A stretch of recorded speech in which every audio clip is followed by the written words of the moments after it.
Imagine the most beautiful baddie of school literally throws herself at you while you are a monk in training who is forbidden to clap anyone. This is the story of Medaka, who acts tough on the outside but totally dying inside because he has zero experience with baddies.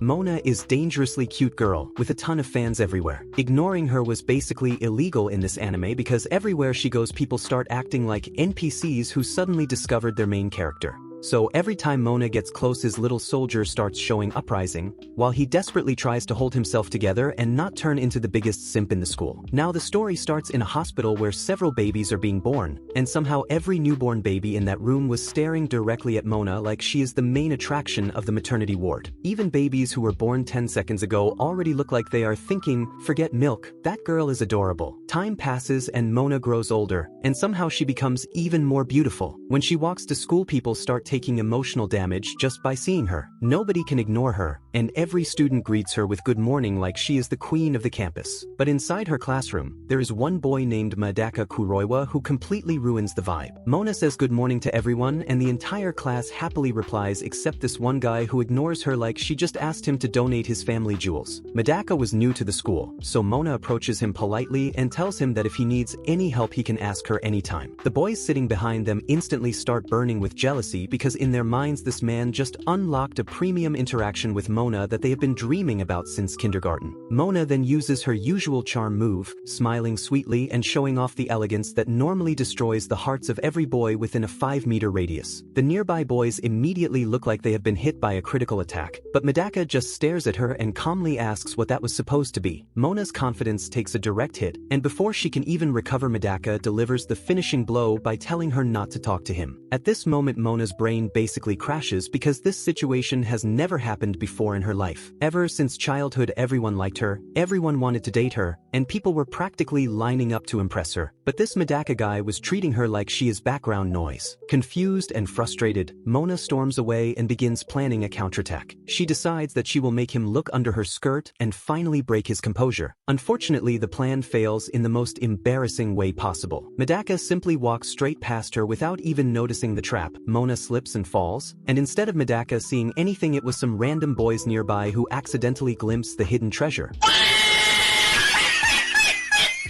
Mona tried to trap one man and accidentally rewarded the entire classroom. Later in class the teacher was teaching when Mona suddenly pretends to feel dizzy and collapses dramatically onto Medaka. She asks him to take her to the nurse's office because clearly Mona believes this will be the perfect opportunity to finally conquer this emotionally unavailable monk. While they are walking she asks him if he hates her, and Medaka replies that he does not. However, now Medaka himself starts getting a little shy, and Mona grabs his hand and begins leading him toward the nurse's office. But before anything smooth can happen, Mona slips again and falls right on top of him. For most high school boys this moment would trigger a full system shutdown and banana uprising. But Medaka remains completely calm like a man whose heart was replaced with a meditation manual. Mona becomes even more confused because none of her charms seem to be working. So she decides to use her ultimate move and slightly opens her plots, revealing the final weapon in her arsenal. Yet even after seeing those bazookas, Medaka still refuses to react, which drives Mona into complete panic because she cannot understand why her beauty is failing for the first time in her life. In the middle of this chaotic moment both of them accidentally fall off the bed, but Medaka catches her before she hits the ground. That brief moment suddenly makes Mona's heart start beating faster, and for the first time the girl who always controlled everyone else's feelings starts experiencing something strange inside her own heart. But then she realizes that her plot is still open and instantly becomes embarrassed. Medaka quietly leaves the room, but after a few seconds he comes back and calmly tells her that she should only act like that with someone she actually likes. Mona stands there completely confused and flustered before returning to class. She thanks Medaka for taking her to the nurse's office, but now things feel different because Medaka keeps staring at her while Mona suddenly does not have the courage to look back. A terrifying thought appears in her mind, and she starts wondering if she might actually be falling for the very guy she was trying to conquer. The next day Mona arrives at school as usual and everyone greets her enthusiastically, but Medaka once again ignores her and walks past like she is invisible. Nearby a girl named Haruno notices Medaka and blushes slightly. Later during basketball practice, everyone was stretching while Mona tries to get Medaka to look at her, but this time she is the one who feels shy while the boys around them tease her. When the game begins, Mona thinks about what to do next, so she lifts her shirt slightly in an attempt to distract Medaka. The surrounding boys nearly collapse from the sight, but Medaka simply walks away while muttering that he needs to purify his soul because all of this is just worldly illusion. At this point, the man is literally fighting Mona's beauty with spiritual defense techniques. Later, Medaka was washing his head at a water tap when Mona suddenly appears again because she still cannot believe that someone could ignore her charm. She drinks water nearby, and for the first time Medaka accidentally glances at her. Mona notices this tiny reaction and immediately decides to push the situation further by splashing water on herself and making her shirt wet so the curves of her plot armors becomes visible. This finally causes Medaka's composure to shake a little, but instead of staring, he quickly throws his own shirt over her to cover her up. Now Mona is the one blushing uncontrollably because the situation turned awkward faster than she expected. She thanks him while he quietly walks away, unaware that another girl named Haruno has secretly witnessed the entire scene. The next day, while Medaka was walking to school, when two boys stop him and demand to know why he treats Mona so coldly when she only wants to be friends. Medaka ignores them and continues walking, but later he reveals the truth. He has never had a girlfriend in his life because the place where he grew up was basically filled with old monks, so he rarely even talked to girls. Girls like Mona are so far outside his experience that he has only seen people like her on television. Because of that, Medaka knows that if he ever loses control even once, he might fall for her instantly, so he keeps forcing himself to stay disciplined. Meanwhile, Mona returns his shirt after washing it and tells him she cleaned it. Medaka asks why she bothered, and Mona jokingly asks if he wanted her to keep it so she could smell his scent. That line immediately embarrasses Medaka, and he starts chanting again about purifying his soul because everything is just temporary illusion. Later during art class, Mona keeps striking different poses so Medaka can draw her portrait, but even after multiple attempts, she cannot break his focus. Then she remembers that earlier he glanced at her from the side while she was drinking water, so she ties her hair up and gives a side pose. The entire classroom nearly collapses from the beauty overload, and even Medaka turns slightly red before quickly forcing himself to calm down again. While everyone starts drawing, Haruno keeps secretly looking at Mona, which distracts her. Mona asks Medaka what part of her is he drawing, and he casually replies that he is drawing her neck. That simple answer sends Mona's imagination into chaos because she suddenly becomes aware that Medaka has been staring at her neck without blinking. Embarrassed by the thought, she suddenly stops posing and runs out of the classroom. Inside the bathroom, she starts thinking about how strange Medaka is because whenever she looks at him, he refuses to look back, but whenever he does look at her, he seems unable to stop. Meanwhile, Medaka finishes the drawing and the boys in class start praising his talent. Later in the library, both Mona and Medaka reach for the same book and their hands touch. Mona suggests that they read the book together, but Medaka immediately refuses and walks away. Mona becomes irritated but then notices that Haruno is secretly watching her again. Soon rumors spread among the boys that Mona is spending time with Medaka, and Haruno quietly watches them while blushing. Mona begins to suspect that Haruno might like Medaka, and the idea instantly makes her possessive because in her mind nobody else is allowed to look at Medaka except her. So the next day, Mona sits directly in front of Medaka wearing glasses, looking even more beautiful than usual. Medaka's face turns red the moment he sees her, and Mona decides this is the perfect time to begin another mischievous attack.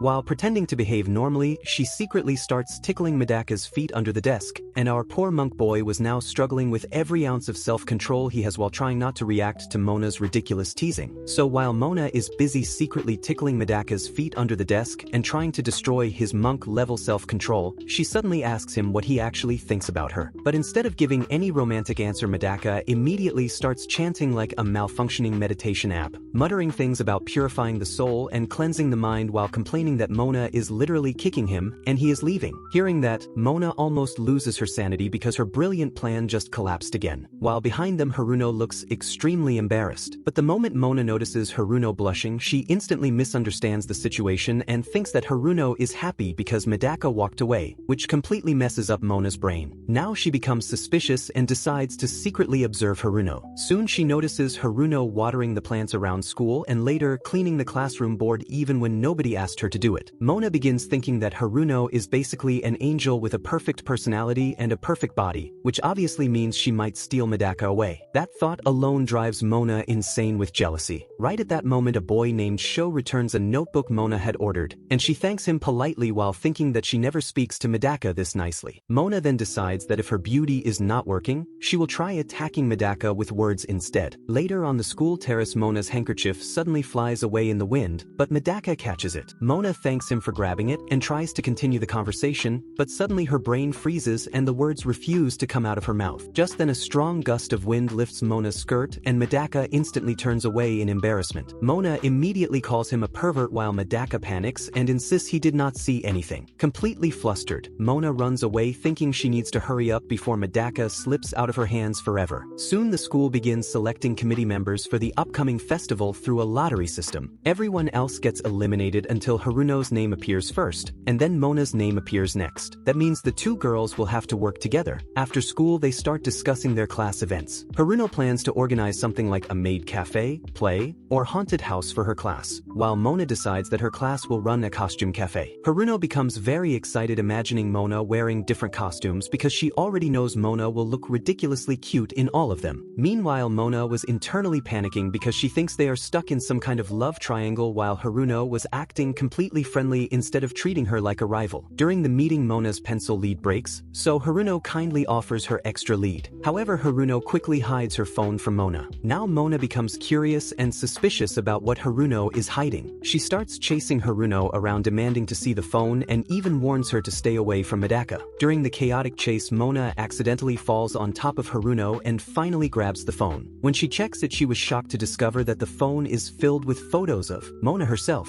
Haruno tearfully explains that she really admires Mona and has secretly taken more than 300 pictures of her. She was hiding the phone because Mona is even set as the lock screen wallpaper. Hearing this, Mona suddenly realizes that Haruno was never staring at Medaka, she was staring at her the whole time. Haruno apologizes nervously, but Mona simply hugs her and tells her it is fine, although she casually tries to pretend that her earlier warning about staying away from Medaka meant nothing. But Haruno was not fooled. She quickly realizes that Mona actually likes Medaka and even teases her by mentioning how Mona blushed when she wore Medaka's shirt earlier. Mona desperately tries to deny everything and insists it is not like that, yet Haruno just smiles and says it is okay. That reaction somehow annoys Mona even more. Afterward, the girls begin preparing for the school festival. Haruno mentions that her sister suggested borrowing costumes for the event. While they are discussing ideas, Mona notices Medaka nearby, but he still refuses to look at her. Haruno casually says that Mona should do something to get his attention. Mona quickly denies that she is not interested in him, although deep inside she begins questioning herself and wondering whether she really has fallen in love. She tries convincing herself that it is impossible because her plan was always to make Medaka fall for her, not the other way around. The girls then start browsing different costumes. Haruno suggests that Mona should try a maid outfit, but Mona says she will try it some other day. Haruno also tells Mona about a legendary festival story involving a place where couples who hold hands will supposedly become destined for each other. Mona does not fully understand the legend, but Haruno shows her the exact spot where it supposedly works. Mona immediately realizes that she could use this opportunity with Medaka, although she pretends not to care. Later, Haruno gets called away by another student, leaving Mona alone with her thoughts. Mona then makes a firm decision that during this festival she will definitely make Medaka fall for her. She starts trying different outfits like a maid costume, ghost costume, police outfit, and even a butler uniform, but none of them seem convincing enough. Finally, she decides to wear what might be Japan's most dangerously attractive outfit, a bunny costume. Just as she puts it on, Medaka suddenly appears, which instantly makes Mona extremely embarrassed. Medaka quickly hides his face and hands her some paperwork for the festival, but Mona becomes worried that if someone sees them together like this it will cause a scandal. She quickly pulls Medaka into hiding. At that moment, Haruno walks nearby while Mona and Medaka were pressed extremely close together in the hiding spot. The distance between them becomes so small that both of them start blushing intensely. Mona tries to move away while Medaka desperately attempts to purify his soul again, but his breathing ends up blowing warm air straight into Mona's face, making the situation even more awkward. Just then another student calls Haruno away again, allowing Mona and Medaka to finally escape from hiding. Mona confidently thinks that Medaka must definitely be affected by her charm now. However, Medaka still looks completely calm, although before leaving he quietly tells Mona that she looked very cute. Those simple words immediately make Mona's heart start racing. Meanwhile, Medaka himself cannot believe that he just called Mona cute, so he begins aggressively purifying both his soul and his brain again. The next day, Mona Mona greets him with good morning, and Medaka simply replies that yes, it is morning. Soon the school festival begins and many little kids arrive at their cafe. Mona uses her overwhelming cuteness to attract customers while Medaka helps take orders. Eventually they take a break, and Mona thinks this is the perfect chance to spend time alone with him. Unfortunately, Medaka refuses to take a break and instead starts eating leftover food from the cafe orders. Mona becomes frustrated because he was still ignoring her. In response, she places bunny ears on his head just to tease him. Right then Haruno arrives and orders both of them to take a break outside. Mona becomes happy while Haruno jokingly tells her to go enjoy her youth. Outside, Mona wonders what they should do next, but Medaka suddenly shows interest in the haunted house attraction. Mona is terrified of the idea but reluctantly agrees. Inside the haunted house, a ghost actor scares Mona badly, while Medaka calmly enjoys the scenery like he was visiting a museum. At one point, Mona's skirt gets stuck on something and she asks Medaka to help her free it, but Medaka was too distracted exploring the haunted house to notice immediately. When he finally turns around, he becomes embarrassed, and Mona also feels extremely awkward about the situation. Meanwhile, Haruno keeps imagining that Mona and Medaka must be enjoying themselves somewhere and becomes so distracted by those thoughts that she accidentally burns the pancakes she was cooking. Back outside, Mona continues thinking about what to do next. They later stop to eat ice cream, but a crow suddenly swoops down and steals Mona's entire ice cream. Then they move to a concert area where Mona cannot see the stage and asks Medaka to lift her up, only to realize she accidentally asked the wrong guy. Later they try playing with balloons, but even that plan fails when the balloon pops. At this point, every single one of Mona's romantic plans has completely failed and the festival was almost over. Just then Mona notices several couples gathered at the legendary place Haruno mentioned earlier, where couples hold hands and become destined lovers. Meanwhile, back at the cafe, everyone was struggling because Mona and Medaka are missing. Mona eventually arrives at the famous Bridge of Love, and people immediately begin whispering that if Mona is there with a boy, it must mean they are on a date. But Mona quickly spins the situation around by turning Medaka toward the crowd and loudly advertising their cafe, pretending that she only came there for promotional purposes while secretly trying to hide how nervous she actually feels. So when Mona loudly starts promoting their cafe on the Bridge of Love, the couple standing nearby immediately relax because they assume Mona and Medaka are not here for romance at all. They are just doing some aggressive marketing for their class cafe. Mona casually explains the legend of the bridge to Medaka while lightly touching his hand, and that tiny bit of contact instantly makes Medaka flustered. Naturally, our monk boy decides that the safest option is to retreat from the situation before his brain starts malfunctioning again. But Mona was not ready to give up that easily because this girl has been planning romantic traps the entire festival. So she suddenly pretends to lose her balance and starts falling, hoping Medaka will instinctively grab her hand and complete the legendary couple moment. Unfortunately, Medaka completely misreads the situation, and instead of holding her hand, he wraps his arm around her waist and lifts her up like she is a small child who wandered into traffic. Mona instantly becomes red with embarrassment because not only did the plan fail again, she just got carried like a toddler in front of the entire bridge. With only 1 hour left before the festival ends, Mona realizes her carefully prepared strategies are collapsing faster than her dignity. She walks back toward Medaka trying to think of another idea, but before she can start anything new, some girls from their class drag both of them back to the cafe because the customers are flooding in and they need help. Soon the festival finally ends, and with it every single one of Mona's romantic plans also dies peacefully. Mona looks extremely depressed until Haruno notices her and casually assigns her one last task,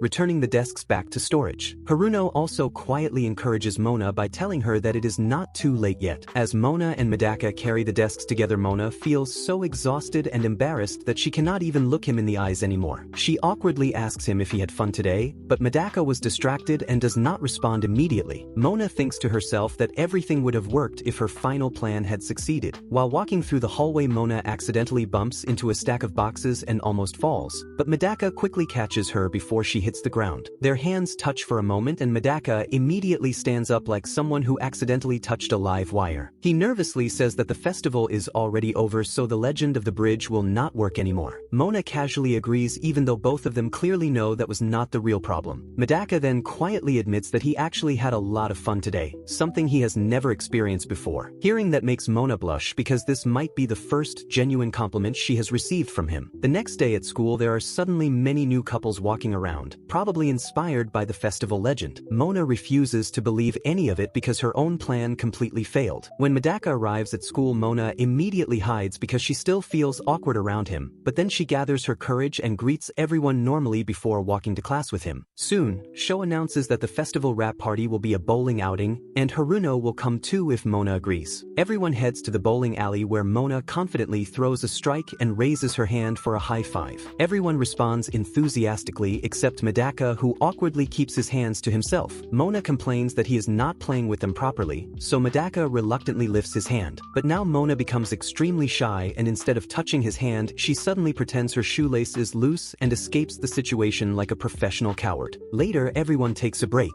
Medaka sits quietly thinking about his life choices because he came to this school to calm his mind and continue his monk training, yet somehow he ended up trapped in a battlefield of romance. Meanwhile, Mona gets tired and sits beside him, but Medaka quickly turns his face away as if Mona's proximity might infect him with emotions. Nearby, Sho teaches Haruno how to bowl while Mona starts feeling thirsty. Without thinking too much, she grabs Medaka's drink and takes a sip. Medaka's heartbeat instantly skyrockets because this technically counts as an indirect kiss. Mona realizes the same thing but a little late. Still, she somehow gathers the courage to continue drinking anyway. She teasingly mentions that it is basically an indirect kiss now, but Medaka immediately declares that he will not drink it anymore because it is his turn to bowl. Hearing that completely destroys Mona's romantic mood, and to make things even worse, Medaka bowls terribly and fails to hit a single pin. Soon winter arrives and Mona comes to school wearing a sweater, which makes everyone around her fall in love all over again. She tells Medaka to wear his winter uniform too, but he calmly replies that he does not feel cold. Mona sighs and sits down while two boys named Sho and Kido drag Medaka outside to interrogate him. They ask why he treats Mona like that when she only wants to be his friend. Medaka explains that he came here for training and to maintain his discipline. Sho and Kido tell him that being a decent human being could also be part of that training, and simply treating Mona kindly would not destroy his spiritual journey. Medaka quietly returns to class where he runs into Haruno, who also encourages him to talk nicely with Mona. Some nearby girls even start whispering that Haruno and Medaka might be dating, which instantly sends Haruno running away in embarrassment. When Medaka looks around, he sees Mona helping a teacher carry something, and he begins realizing that she is actually a very kind person despite all the chaos she causes. Later in class, Mona forgets to bring her textbook, so Medaka offers to share his book with her. Mona happily slides her desk closer to his, but Medaka immediately slides his desk away again like someone avoiding a contagious disease. Mona's confidence takes another hit and the atmosphere becomes painfully awkward. Even Haruno glares at Medaka for being so rude. Eventually, Medaka quietly moves his desk back toward Mona and apologizes. They begin sharing the book together, and Mona smiles softly, which makes Medaka think to himself that no matter what happens, he must not fall in love with her. The following day, it was raining heavily, yet Mona still arrives at school in a surprisingly cheerful mood because Medaka has started talking to her more normally. She notices him standing alone in a corner without an umbrella because he gave his umbrella to a group of soaked stray cats earlier. Mona offers to share her umbrella with him, but Medaka initially refuses and just stares at her. Then he remembers what Sho and Kido told him about being kinder, so he reluctantly holds the umbrella for both of them since he is taller. They walk together towards school while Mona tells him to come closer because his shoulder is getting wet. Finally, Mona reaches up to adjust the umbrella and her hand touches Medaka's hand holding it, creating another quiet moment where both of them suddenly become very aware of how close they are standing under the same umbrella in the middle of the rain. Medaka suddenly tries to move a little farther away because the situation is already making his monk brain panic. Unfortunately, he almost walks straight into a pole like a distracted NPC, but Mona quickly pulls him back and saves him before he smashes his face into it. After that awkward rescue, the two of them continue towards school through the gym hallway, where they notice a girl named Asahi practicing basketball. Now we learn that Asahi is extremely talented in sports and everyone praises her for being the star player of the team. But the moment she notices Medaka standing there, her brain instantly short-circuits and she trips face first onto the floor. The basketball she threw flies straight toward Mona, but Medaka reacts quickly and blocks it before it can hit her. Mona thanks him while Asahi awkwardly apologizes and tells them that if they want to watch the game, they should stand upstairs because their presence was distracting her. The other girls immediately apologize to Mona for Asahi's rude behavior. Mona tells Medaka they should leave, but before they can walk away, Asahi pulls Mona aside for a private conversation and bluntly asks what exactly is going on between Mona and Medaka. Mona casually says that Medaka is just her classmate, but Asahi notices that they came to school under the same umbrella and suspiciously asks whether they are secretly dating. Mona immediately denies it, but hearing that answer somehow makes Asahi even more irritated because she clearly has feelings for Medaka too. But her teammates drag her away before she can explode further. After that, Mona casually asks Medaka whether he knows that girl. Medaka looks confused and asks which girl she is talking about. At that moment, Mona realizes something important. Asahi Asahi likes Medaka, but Medaka does not even know who she is. Soon Medaka goes to change his clothes while Mona decides she needs more information about this new rival. She runs to Haruno, who explains that Asahi is extremely popular and the star of the basketball team, famous for dominating every match she plays. Just then another girl casually tells Mona that while Mona is cute, Asahi is dangerously beautiful and admired by everyone. Mona immediately thinks that it does not matter how beautiful Asahi is because Medaka is still her target. Right then Kido arrives and tells Mona that someone wants to see her, and of course that someone turns out to be Asahi again, who wants to finish their earlier conversation. But just as the two girls face each other, Medaka suddenly walks in. The moment Asahi sees him, she completely freezes and forgets how to speak. Medaka recognizes her and casually praises her basketball skills. Hearing that compliment makes Asahi turn bright red before she panics and falls again, accidentally flashing her undercover plot in the process. Medaka quickly covers his face while Asahi's dignity evaporates in front of everyone. Embarrassed but determined, she declares that she will not lose and runs away dramatically. Now Mona begins thinking that no one ever challenged her in love before, but Asahi just did. Meanwhile, Asahi secretly watches Mona from afar until Medaka appears behind her again, which instantly makes her blush. Mona notices the opportunity and immediately starts flirting with Medaka in front of her. Watching this makes Asahi furious, but class starts before she can react properly, so she walks away like a drunk person trying to escape emotional damage. Medaka then asks Mona if that girl was Asahi Sanono. Hearing that name makes Mona panic because Medaka had just started paying attention to her, and now this basketball girl suddenly appeared like a boss fight. Later, Asahi lies in her room daydreaming about Medaka while telling her friend that Mona is not actually dating him. Her friend happily says that means the path is clear, but Asahi nervously admits that whenever she gets close to Medaka, she starts shaking uncontrollably. Meanwhile, some boys nearby were secretly looking at inappropriate pictures which disgusts Asahi, though her friend casually explains that boys tend to like those things. The next day, everyone plays basketball during gym class. Mona decides she will completely erase Asahi from Medaka's mind by showing off her own skills. The game starts and Sho passes the ball to Medaka, but he trips while running and the ball smashes directly into his face like the universe personally hates him. Seeing this disaster, Mona decides to take control and starts playing seriously. She makes several impressive shots and leads her team to victory while Haruno watches in admiration. Everyone praises Mona's performance while Medaka sits nearby holding his injured face. After the match, Medaka is assigned to clean the court because he failed to score a single basket. While he starts cleaning, Mona walks over to help him and of course tries to attack him with her charm again. Medaka immediately begins mentally purifying his mind while shooting balls into the basket to distract himself. Mona then moves behind him and tries to teach him how to shoot properly, pressing against him from behind to guide his arms. Medaka's brain nearly explodes from the situation. Just then Asahi arrives and asks what exactly was happening. Mona quickly explains that she was simply teaching him basketball. Asahi bluntly asks whether that means Mona likes him, which makes Mona instantly clamp her hand over Asahi's mouth. She denies everything and insists it is nothing like that. Asahi then decides she will also teach Medaka basketball and invites him to practice planks with her to strengthen his arms. Medaka starts doing the exercise but quickly becomes embarrassed and unstable. Mona cannot understand what is wrong until she realizes that Asahi is unintentionally showing Medaka a very distracting view while he is doing the plank. Not wanting to lose, Mona immediately joins the plank exercise too, which makes Medaka's situation even worse. Both girls start telling him to look toward them, and Medaka finally panics and runs away to save his sanity. After that, both girls sit separately feeling extremely embarrassed because each of them believes they crossed every possible line earlier. The next day, Medaka does not come to school, and Mona begins worrying that he might have gotten sick from walking in the rain. Kido suggests they should go check on him, but Sho jokingly says he would only visit a sick girl, not a sick guy. Meanwhile, Asahi overhears that Medaka is sick and assumes it might somehow be her fault. Her friend tells her that she should visit him, but Asahi pretends she does not have time. Soon some boys start talking about cosplay outfits, which confuses Asahi, so her friend explains that cosplay is about wearing cool outfits like Asahi's basketball uniform. She also points out that if Asahi visits Medaka's house, she might see him in casual clothes instead of his school uniform, which suddenly makes Asahi very interested. Meanwhile, Sho and Kido arrive at Medaka's house and talk about how he must be training seriously because his parents run a temple. Mona secretly follows them because she wanted to know where Medaka lives. Just when she thinks she can sneak in peacefully, Asahi suddenly appears behind her like a horror movie villain. Mona panics and asks why she is not playing basketball today.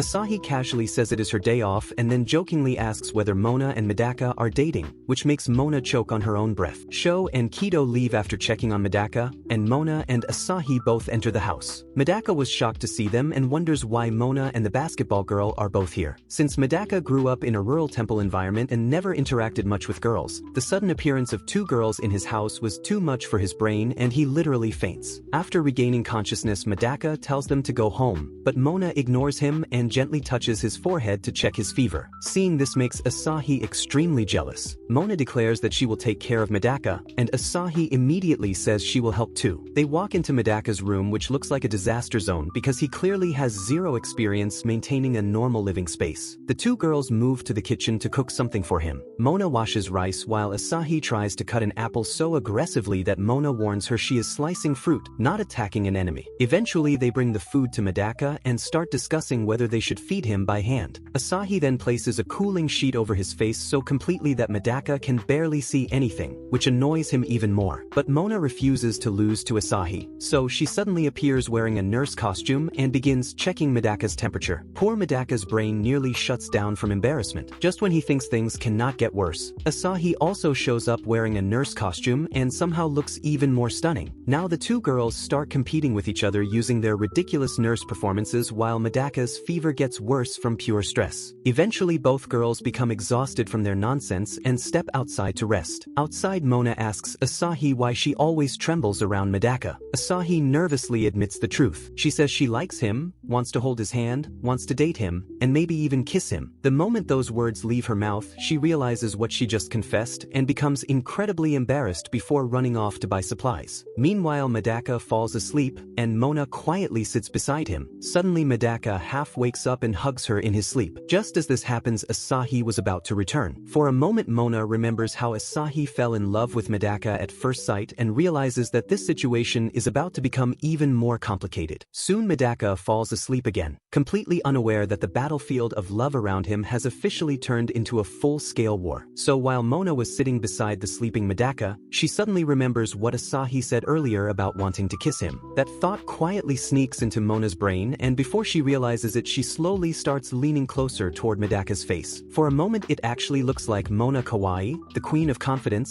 is about to steal a kiss from a sick monk boy who has absolutely no idea what is happening. But just as she gets close enough to feel his breath, Mona suddenly snaps out of it and whispers to herself what the hell she was about to do. Right at that exact moment, the universe decides to embarrass her further because Asahi walks back into the room. Mona instantly jumps away while Asahi drags her outside and bluntly says she already knows Mona likes Medaka. Mona immediately denies it, but Asahi clearly does not believe her. After a bit of pressure, Mona finally explains the truth, saying that she only wants to make Medaka fall for her because he keeps ignoring her. According to Mona, this whole thing is just a challenge for her pride. But Asahi listens carefully and realizes something Mona herself has not fully understood yet. Mona might say she only wants to conquer Medaka because he ignores her, but the way she talks about him clearly shows there are real feelings mixed in there. In other words, Mona herself is confused about her own heart. After thinking about it, Asahi calmly says she will not lose to Mona. Later that night, Medaka wakes up from his fever and finds a note left by Mona and Asahi saying they prepared food for him before leaving. The next day, everyone returns to school, but Medaka still does not show up, which makes Asahi quietly worry because she only wants to see him healthy again. Hearing this makes Mona think that Asahi used to secretly admire Medaka from a distance, but now she has officially stepped into the battlefield. At that moment, Sho and Kido walk over and see Mona and Asahi standing together, so they casually assume both are friends. Asahi mentions that she visited Medaka yesterday with Mona, and Mona awkwardly explains that they only found his house by accident. Meanwhile, Haruno watches this entire conversation and becomes slightly concerned because Asahi is technically Mona's rival in love, yet Mona is acting friendly toward her. Soon Medaka finally returns to school and thanks everyone for checking on him. He even greets Mona with a good morning, which instantly makes Mona blush so hard that her brain almost stops working. Asahi also quickly greets him before running away like her legs suddenly remembered they have a panic button. Everyone sits down in class, but Medaka clearly wants to talk to Mona about something important. Unfortunately, Mona keeps avoiding him the entire day. Every time Medaka approaches her, she somehow escapes the conversation like a professional ninja. This ridiculous game of emotional hide and seek continues for hours until Mona eventually exhausts herself so badly that she actually faints. Medaka immediately carries her to the nurse's office and thanks her for coming to check on him while he was sick. After saying that, he quietly leaves the room, completely unaware that Mona's brain has now started replaying the moment he carried her there. Mona suddenly realizes something terrifying. If Medaka brought her to the nurse's office while she was unconscious, then how exactly did he carry her? The moment that thought hits her, Mona's face turns bright red again, and she starts melting into pure embarrassment. And that is where the first part of this chaotic romantic disaster comes to an end. So if you enjoyed watching the story of the most popular girl in school slowly losing her sanity because one monk boy refuses to simp for her, make sure to stick around because the next part will definitely make things even more ridiculous.